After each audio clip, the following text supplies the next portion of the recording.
এই পৃথিবী টাকার গোলাম, বাস। টাকা ছাড়া এই দুনিয়াতে ভাত নাই, টাকা ছাড়া এই দুনিয়াতে কোনো মূল্যায়ন নাই। যতই করে স্পিচ সত্য কথা বলো।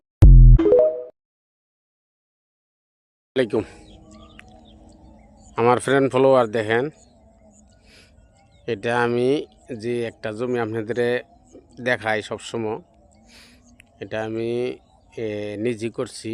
বলছিলাম যে সবাইরে আমি টাইমে টাইমে দেখাবো, বা আপনার কত টাকা খরচ হয় বা কতটুকু ফসল হয় আমি বলবো।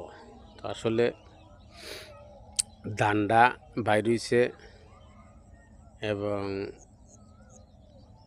কিছু দোষ পড়ছে এক সিট, দেখেন যেটি বেশি লাল, এটি ভালো লাগছে, কিন্তু এদিক দিয়ে একটু কম ফসমেদা। এই যে দেখেন ওই যে সামনে আগে এদিক দিয়ে একটু বেশি দেখা যায়, বা দক্ষিণ দিক দিয়ে একটু বেশি দেখা যায়।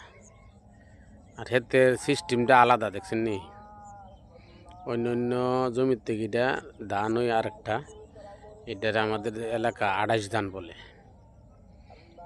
এখানে 28 আর কেউ লাগা নাই, আমার তো কিনা জ্বালা। ওরা একটু বলতে ভুল করছে,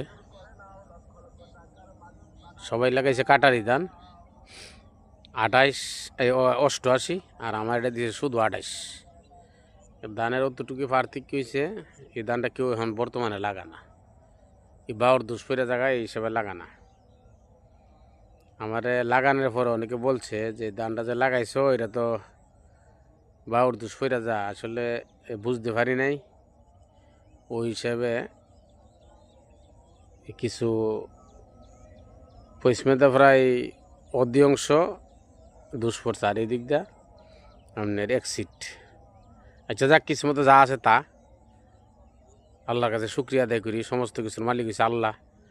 কেউর হাতে, আমাদের মনীষীর হাতে এবং ইনসানের হাতে কিছুই নাই।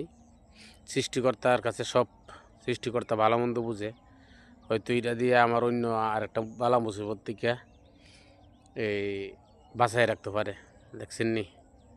আমার জমিটা কিন্তু আলাদা, দেখবেন ওই যে যতটুকু দেখা যায় আলাদা। হ্যাঁ, সুস্থ থাকবেন, ভালো থাকবেন, সবাই দেখাইবেন, ঠিক আছে? আর আমি দানির পরে কত টাকা খরচ হয়েছে সব কিছু জানাবো। ওকে।